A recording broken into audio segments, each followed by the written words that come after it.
দেখো বন্ধুরা, সেদ্ধ ডিম ছাড়িয়ে নিয়েছি। এরপরে টমেটো, আদা, রসুন, পেঁয়াজ, কিশমিশ, সাদা জিরে পেস্ট করে নেব। জলে লঙ্কা গুঁড়ো, হলুদ গুঁড়ো দিয়ে ভিজিয়ে রাখলাম।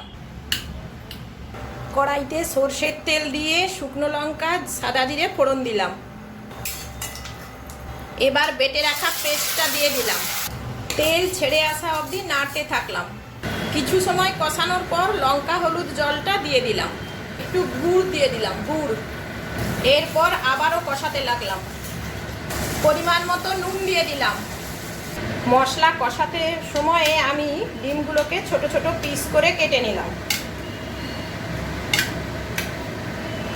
দেখো বন্ধুরা, আমার সব ডিম কাটাও হয়ে গেল।